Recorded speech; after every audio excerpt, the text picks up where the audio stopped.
Hello and welcome. I'm going to try and cover management and leadership in 15 minutes or less. Okay, so what is the difference between management and leadership? A manager will plan, organize, execute, whereas a leader motivates, inspires. You can think about a football team. The captain, the one wearing this black band on his arm, he'll be the leader. He'll inspire the team. Whereas the manager of the team is the one that sort of arranges the times they train. He sort of looks at statistics, see how many goals they need to score. So you can see a key difference there between sort of managers and leaders. You can have a manager who's a leader, who builds relationships, who inspires people, and you can have a leader who's a manager, who also is planning and is organizing and is responsible for executing. But they both are, to a certain degree, quite similar. They're both trying to get people to do certain things. Now, what do managers do? So first thing, what do managers do? I use the acronym SCAMER. S is for they set objectives. C is for they collect data. They analyze data. M, they make decisions. They implement decisions. They review those decisions. And they do employee appraisals. So at least once a year I sit with my boss. He tells me what my new objectives are, or if I met my objectives and to what degree. So an employee appraisal. So when it comes to managers and leaders, there's different styles. But there's two core styles. One is a democratic one, and the other one is an autocratic one. So if we look at the autocratic one, then that is divided into two. We have the authoritarian, the one who tells you what to do and how to do it. Very much sort of a dictator type of approach. Within that autocratic, we also have the paternalistic type of management, style of management. And this will be one where, again, it's just the manager who takes the decision, who has most of the weight when it comes to decision making. And he still tells you what to do, but rather than just telling you how to do it, what to do, and controlling you, he sells you the idea. So it's a softer kind of approach. Still very autocratic though. The decision making ends with the manager. Now on the other end of the spectrum, we have the democratic type style of management. And when you look at democratic managers, again, they break down into two categories, the democratic one and the laissez-faire one. So a democratic one is one who listens, is one who's very good at communicating, is one who tries to build relationships with the employees, subordinates, and who tends to keep employees happy. And the decision when it comes to the weight, when it comes to making decisions, is spread and it's not just down to the manager. And then we have a farther extreme, and that's more of a laissez-faire, sort of let it be, so to speak. And that's a hands-off approach. It's a weak sort of management, or is considered weak. And it's one where the manager just lets the employees make the decisions and take responsibility and autonomy for what they're doing. And so those are the main management styles that we have. So what affects management styles? We have internal and external factors. Internal factors are the level of education of the employees and the amount of time they have to actually do a project. So the less time you have, the more of a tell approach tends to be the one chosen. Whereas if you have plenty of time, then you're a bit more lenient towards, trying to explain how things are done, trying to get opinions, trying to consult. So time is quite essential. Also the level of education of the employees. So if they're highly educated, then you can sort of let them be autonomous. They might even know more than you as a manager, so you will just interfere with them. On the other hand, if they're not very well educated in that area, then they will need a lot of telling how to do and how to perform their job. So that will be internal. Externally, we're looking at the economy. So If we're looking at sudden changes like the pandemic, then a tell approach and a sell approach is preferable, because they need to react quickly to changes in demand, to changes in supply chains, to changes in the environment, in the market environment. And this, again, when we're looking at the economy, we have, I don't know how clear that is. Let's go for a different color then. Yeah, this one might be better. So if we can see GDP and time, so we have that kind of, so the long run GDP, and along it kind of goes up and down. Sort of, sometimes we have a boom, sometimes we have a recession. A boom is when we're going faster than our average growth. So the average growth of GDP in the UK is roughly between 2 and 4%. If we're going beyond that at like 6-7%, then we're in a boom, a little bit too fast, we're expanding. Whereas a recession is when we are in a negative GDP for 2 quarters in a row, so 6 months. So if we enter a recession, we might need more of a dictator type of approach to try and solve problems quickly, because time is of the essence to react and change and adapt and to come up with solutions. Whereas when we're in a boom, we're sort of in a more satisficing sort of scenario where we're willing to compromise and take risks, and we're not that, we have time to make decisions. So that's kind of, that's what will affect the management style when we're looking at external environments. There are a couple of scales and grids that can help us pinpoint the management style of different managers. I mean, you can look at me and decide what type of management style you think I have, or maybe your parents, or I don't know, your boss, if you have a part-time job.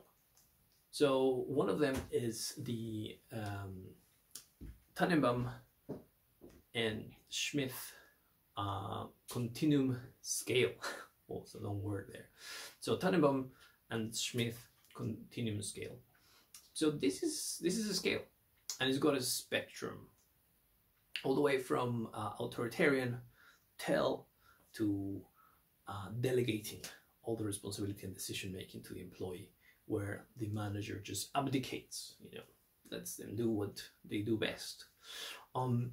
So, and these are divided into 7 different areas that you can sort of put your manager along this grid. The way I tend to remember the grid is by thinking of the word Tesco and JD, like JD Sports. So why? Because if we start from authoritarian, then we start with Tesco. T for tell. So authoritarian will tell what to do, how to do it, a little control. Then we have sell, more paternalistic, so selling you the idea, yet the responsibility and decision making is on the manager. Then we have suggest, which is almost breaking a little bit out of that sort of autonomy of decision making, which is suggesting what the way forward should be. And then we have test co, so that's for consult. You're consulting with your employees on the best way forward. From then onwards, it starts becoming more democratic. So we have J for join. So the decision making is a join. They join when it comes to decision making. So people take part in the decision making process. Employees take part in the decision making process. And D is for delegate. This is when, again, the manager might abdicate and let the employees decide what's best. Depending on the type of business and the hierarchy of management, you might have more of a delegate approach, where the employees in a small business, they might know exactly what to do better than the manager. So the manager just lets the employees do. And that's what Warren Buffett is known for. He's known to just delegate and let people do what they do best. Whereas you have other ones, who we have that's known to be very authoritarian. Bill Gates was known to be very authoritarian, always trying to see what everybody was doing, controlling and pushing forward and telling people what to do. Again, you have those two scenarios, and even when you look at governments and leaders, you can see their management style. You have dictators like Chavez in Venezuela. He's not alive anymore, but dictator. And sort of democratic approach when people vote for the president, like the way Obama was elected. So the population takes responsibility for that decision, for who is elected. So you have that grid, that scale, so you can point where in the management or what type of manager you have along that scale. Another tool you can use is the Blake Mouton, and this is a grid. The Blake Mouton is a grid, and it has two axes.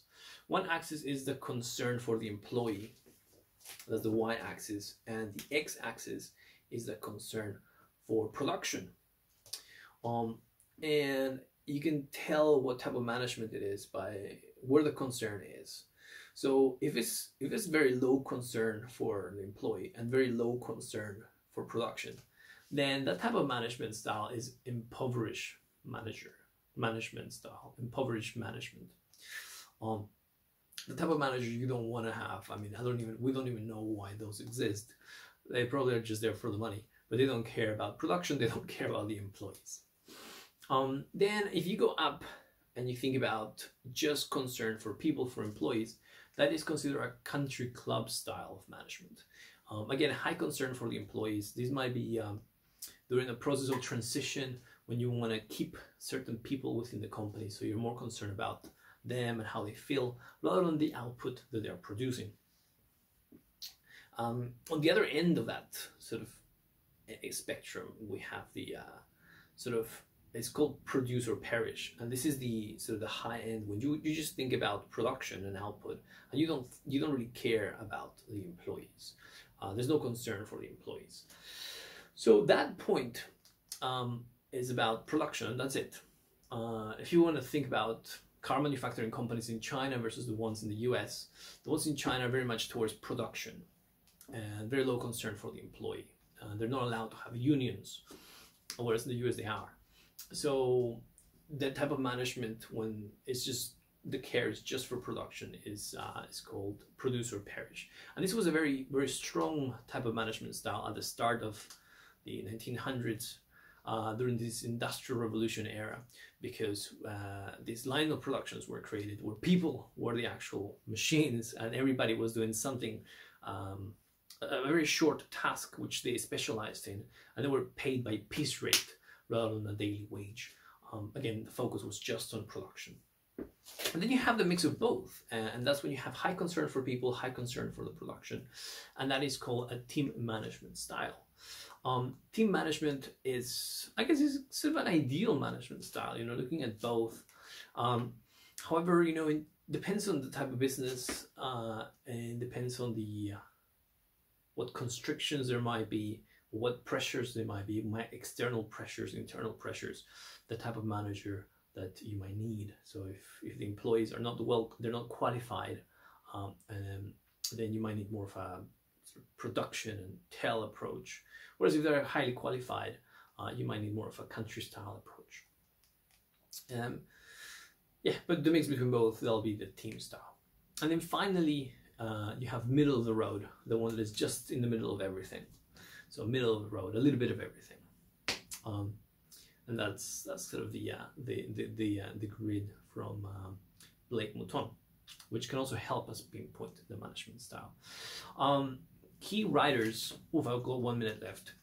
There's 4 key writers about focused on management styles. So if we go in order, chronological order, until he died in 1950, and he was F.W. Taylor, and he wrote about management, and his focus was, look, to get the best management style is one that focuses on the output, production, and therefore employees should focus on small tasks so they can be experts at that task, and they should be paid by piece rate, so that encourages them to produce more, providing them little concern for the employee and high concern for the output. Then we have Maslow with his, you might have heard before, Maslow hierarchy of needs. And that focuses on motivation. What motivates the employee? We can use the Maslow hierarchy of needs to look at what motivates the employee. First of all, looking at physiological needs. So one of them is sort of money, getting paid for the work you're doing, you know, having shelter, food. The next one is safety. So once, well, according to the hierarchy, once the physiological needs are met, then the next stage will be safety. The employee will be looking at a safe environment where to work. You know, the air he's breathing, the risk he's taking every day within his job. From then upwards, the next one will be social. You know, can he talk to other people? Is he secluded? You know, to what degree is he free to do things within the environment? What of a social motive there? The more freedom to socialize will be a driver that will motivate an employee once he has his safety. And from then onwards is esteem, so taking pride in the work they're doing, and responsibility and autonomy with their time to because they like what they're doing and they want to be good at it. And then we have self-realization, and that's continuous improvement in your work and autonomy and no dependence whatsoever on a manager to do a job.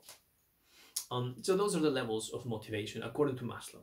There's certain criticism. Some say, well, some people are not really looking for the social aspect. So, you know, the social aspect could be taken out. Some of the criticisms out there on Maslow. Another writer, just before my time finishes, I've got a couple of seconds, is, well, there's two. There's one called Herzberg, and he did research at a power plant, a company in the US, power plant in the US, and he was looking at, well, what motivates employees, and his research pointed out not necessarily the bottom bits of Maslow's hierarchy of needs, but the top bits. He said that giving people autonomy, giving people respect and appreciation for their work is more of a motivator compared to money. That was his research. And then we have the works of Elton Mayo. And Elton Mayo, a little bit like someone called McGregor, theory X and theory Y. This Elton Mayo and McGregor, they both focus on these ideas that physiological needs such as safety and wage, they're not motivators. They're called hygiene, and they're like the basic things you need if you are going to have an employee. If you don't have those, you won't even have an employee. And they're not motivators. They're just basic things.